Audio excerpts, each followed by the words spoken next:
23 hours a day, alone.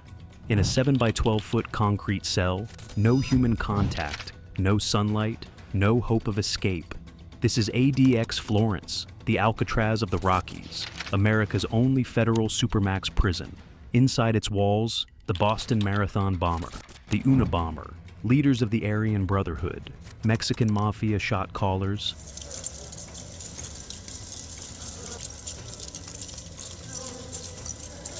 Islamic terrorists who plotted to kill thousands. These are men law enforcement deemed too dangerous for any other prison in America. This is where they're controlled. This is how they're contained. And this is what it takes to break even the most violent minds. Right now, 357 of America's most dangerous criminals are locked inside ADX Florence.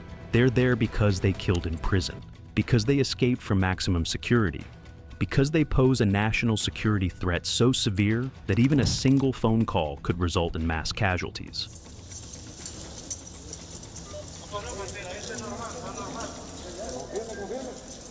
But how do you control men who have nothing left to lose?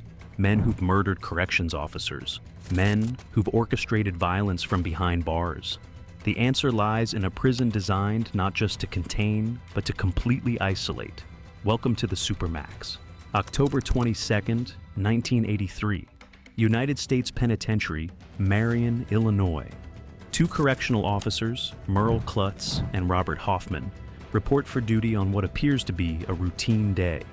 Within hours, both will be dead, stabbed to death by inmates Thomas Silverstein and Clayton Fountain, members of the Aryan Brotherhood, white supremacist prison gang who had been planning the attacks for weeks. The murders were brutal, planned, and calculated. They weren't spontaneous acts of violence born from momentary rage. They were deliberate assassinations carried out to send a message about the Aryan Brotherhood's power within the federal prison system. And they exposed a critical flaw in American corrections. There was no facility secure enough to isolate the most dangerous inmates from committing further violence against staff, other inmates, or coordinating criminal activities with confederates outside prison walls. Federal Bureau of Prisons. Director Norman Carlson recognized that traditional maximum security prisons, even the most secure units within those facilities, couldn't adequately contain certain inmates. He proposed a radical solution: construction of a new facility specifically designed to hold prisoners capable of extreme violence, prisoners who had murdered staff or inmates in other prisons, prisoners whose escape would pose a serious threat to national security, and prisoners whose communications with the outside world could facilitate terrorist attacks or organized crime operations.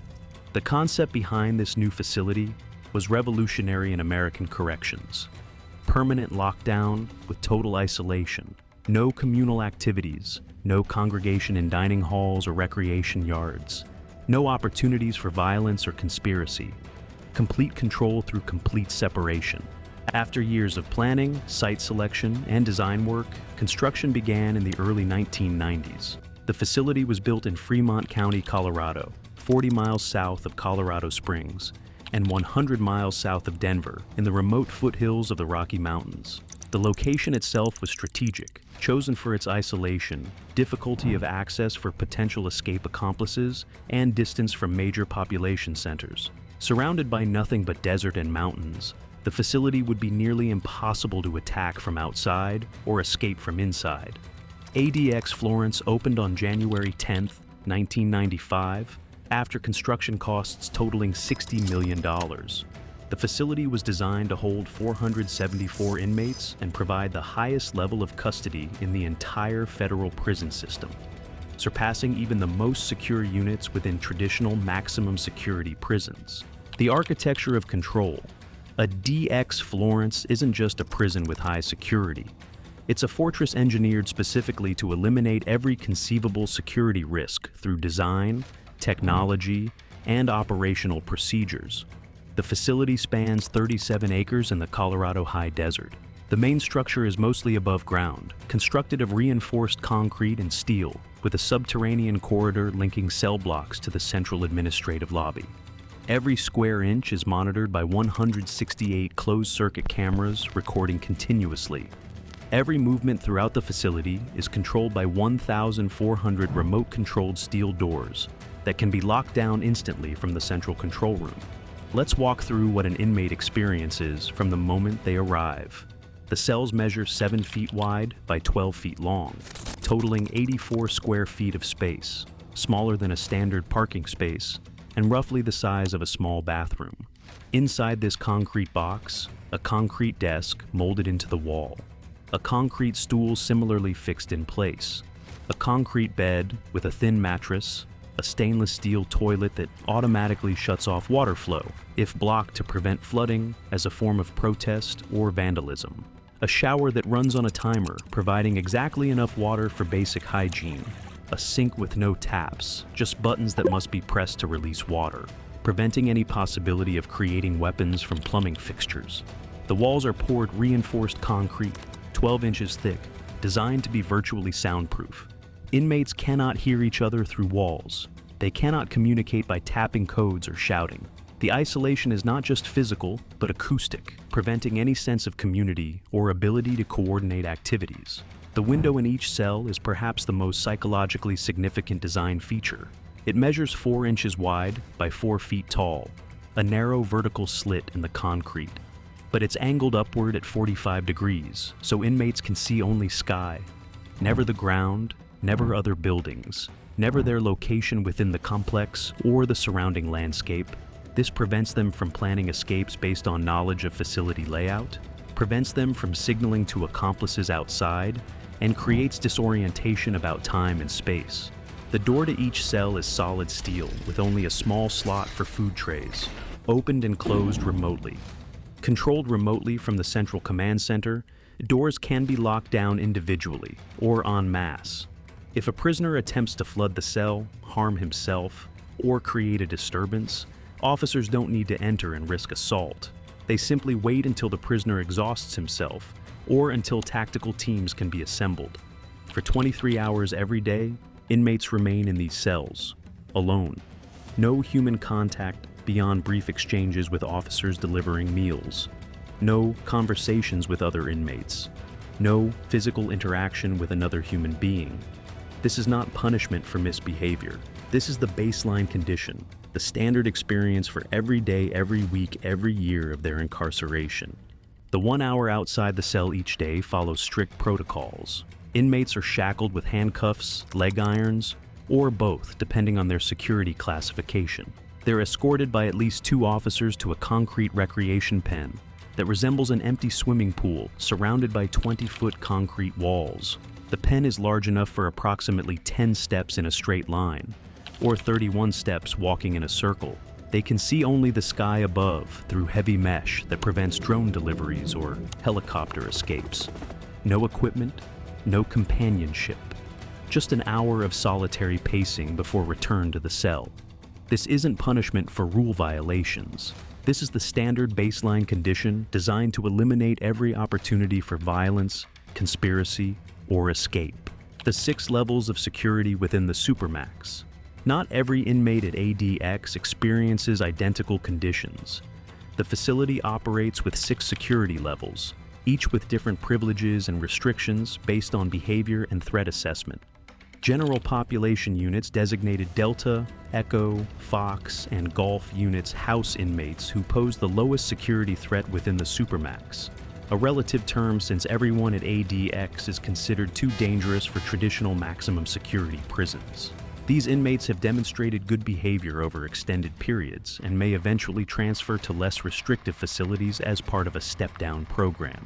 The Special Housing Unit, abbreviated SHU, confines inmates who've committed conduct violations within ADX itself, or who require temporary high-security housing while under investigation. This represents punishment within the punishment, isolations within the isolation, for inmates who continue misbehaving even under Supermax conditions. The Control Unit represents the most restrictive general population housing. Inmates here have committed serious violence at other institutions, such as murdering corrections officers or inmates, or are high-ranking members of prison gangs including Aryan Brotherhood leaders, Mexican Mafia shot callers, and leaders of Bloods and Crips street gangs. These men are kept under the most restrictive conditions because they retain the capability and willingness to order violence despite incarceration. The Special Security Unit, designated H Unit, is reserved exclusively for terrorism-related inmates. Members of Al-Qaeda, ISIS, and domestic terrorist organizations reside here.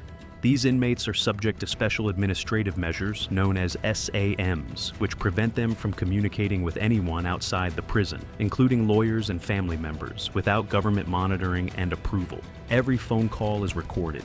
Every letter is read and potentially censored. Every attorney visit is monitored to prevent passing of coded messages.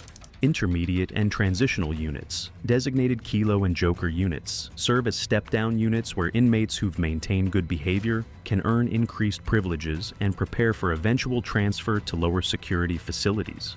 These units offer slightly more freedom, including limited group activities under heavy supervision, as rewards for years of compliant behavior.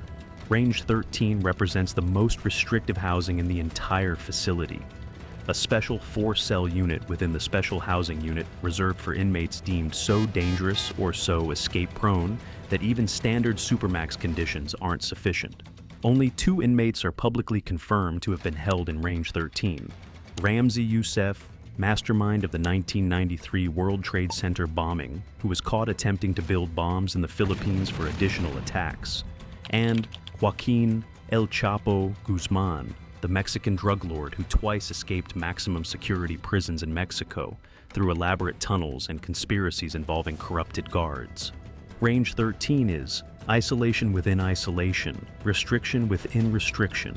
It's used for inmates whose ability to plan and execute escapes or coordinate criminal operations is so sophisticated that extraordinary measures are necessary.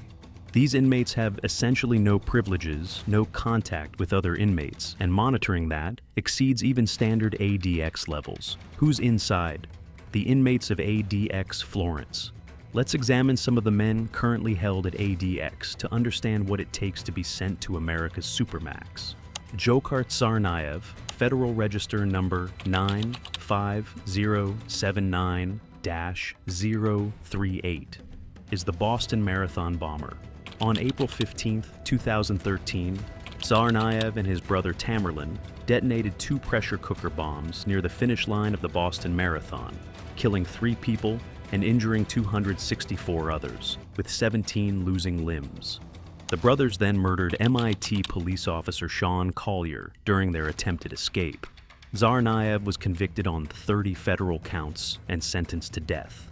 He currently resides on death row at ADX awaiting execution, which may be decades away given the lengthy appeals process in federal death penalty cases. Ramzi Youssef, register number 03911-000, masterminded the 1993 World Trade Center bombing. On February 26, 1993, Youssef and accomplices detonated a truck bomb containing 1,500 pounds of explosives in the underground parking garage of the North Tower, killing 6 people and injuring over 1,000. The goal was to topple one tower into the other, killing tens of thousands. The bombing failed to achieve that catastrophic goal, but it was the first major terrorist attack on U.S. soil and foreshadowed the September 11th attacks 8 years later. Youssef is serving life without parole in Range 13, where he will remain until his death. Joaquin El Chapo Guzman, register number 89914-053, is the former leader of the Sinaloa cartel, one of the world's most powerful drug trafficking organizations, responsible for smuggling tons of cocaine, heroin, methamphetamine, and marijuana into the United States. El Chapo escaped from 2 maximum security prisons in Mexico, once through an elaborate tunnel equipped with lighting, ventilation, and a motorcycle on rails, and once hidden in a laundry cart with help from corrupted guards. In 2019, he was convicted in U.S. federal court on multiple drug trafficking and murder charges and sentenced to life plus 30 years. He's held in Range 13, where the extraordinary security measures make another escape virtually impossible. Larry Hoover, register number 86063-024, co-founded the Gangster Disciples, one of America's largest and most violent street gangs with tens of thousands of members across the country. Despite being in prison since 1973, first for murder and later for continuing to run the gang from behind bars, Hoover continued directing gang operations for decades using coded messages, smuggled communications, and corrupted prison staff. He's serving 6 life sentences and remains at ADX because his ability to command loyalty and direct criminal operations from prison poses unacceptable risks at less secure facilities. Zacharias Moussaoui, register number 51427-054, is the only person convicted in U.S. federal court in connection with the September 11, 2001 terrorist attacks. Moussaoui was arrested before 9/11 while taking suspicious flight training lessons at a Minnesota flight school, where instructors reported he wanted to learn to fly commercial jets, but showed no interest in learning to land them. He pleaded guilty to conspiracy charges and is serving life without parole. His continued allegiance to Al-Qaeda and expressed desire to participate in future attacks make him too dangerous to house anywhere but ADX. Richard Reed, register number 24079-038, is the shoe bomber. On December 22, 2001, Reed attempted to detonate plastic explosives hidden in his shoes aboard American Airlines Flight 63 from Paris to Miami with 197 people on board. Passengers and crew subdued him before he could ignite the explosives that would have destroyed the aircraft.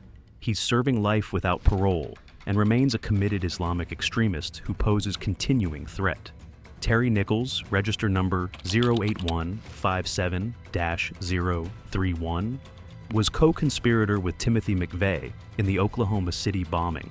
On April 19, 1995, they detonated a truck bomb containing 5,000 pounds of explosives outside the Alfred P. Murrah Federal Building, killing 168 people, including 19 children in the building's daycare center. McVeigh was executed in 2001.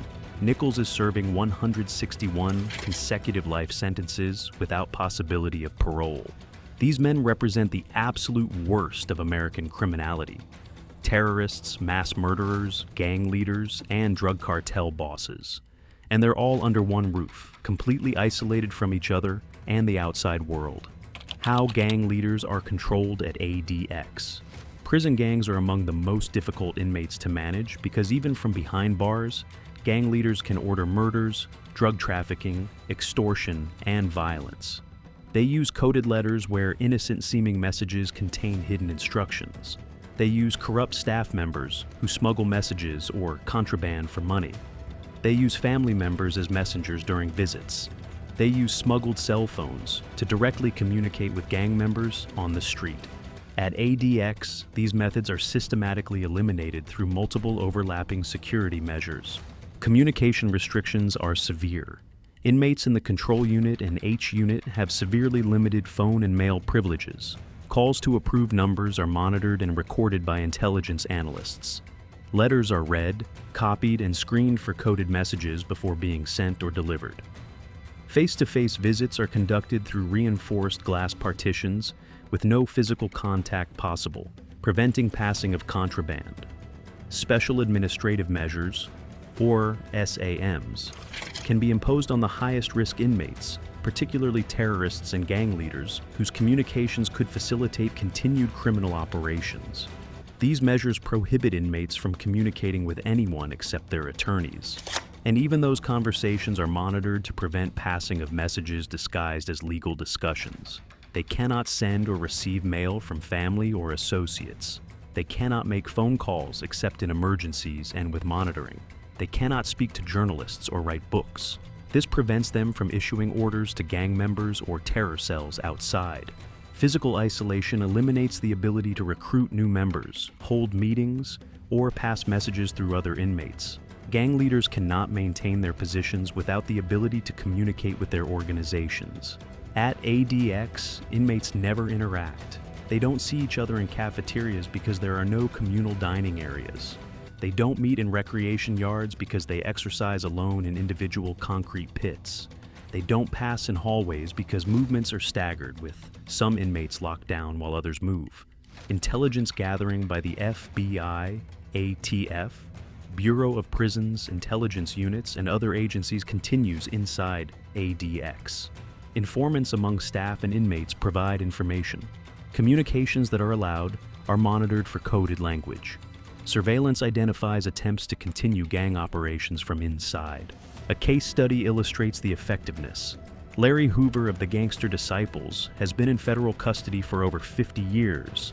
Yet for decades, he continued running the gang, using visitors to relay messages, coded letters that appeared to be innocent family correspondence, and bribed guards who smuggled communications. When he was transferred to ADX, that ended. His communications are monitored. His visitors are screened and supervised. His mail is read and analyzed for codes. The Gangster Disciples still exist on American streets, but Hoover's ability to direct them has been severely diminished, to the point where new leadership has emerged that doesn't answer to him. The psychological impact of long-term isolation. ADX Florence has been called a clean version of hell by former staff and inmates. Robert Hood, who served as warden from 2002 to 2005, described the facility this way. As soon as they come through the door, you see it in their faces, the realization that this is the end of the line. There's nowhere worse to go. Psychologists and human rights advocates have extensively documented the effects of prolonged solitary confinement on mental health. Anxiety and paranoia develop as inmates lose ability to interact normally. Depression is nearly universal, with feelings of hopelessness and loss of purpose. Hallucinations, both visual and auditory, are common due to sensory deprivation from isolation. Cognitive decline manifests as difficulty concentrating, memory loss, and confusion. Emotional flatness develops, with inmates losing ability to feel emotions or connect with others, even when isolation ends. At least 8 inmates have died by suicide at ADX Florence since it opened. Critics argue that the conditions themselves, 23 hours of isolation with no human contact and no natural light, cause severe mental deterioration that amounts to torture prohibited under international human rights conventions. 2012 federal class action lawsuit, Cunningham versus Federal Bureau of Prisons, alleged chronic abuse and failure to properly diagnose and treat mentally ill prisoners. The lawsuit claimed ADX was holding inmates with serious mental illness in conditions that worsened their conditions and amounted to cruel and unusual punishment.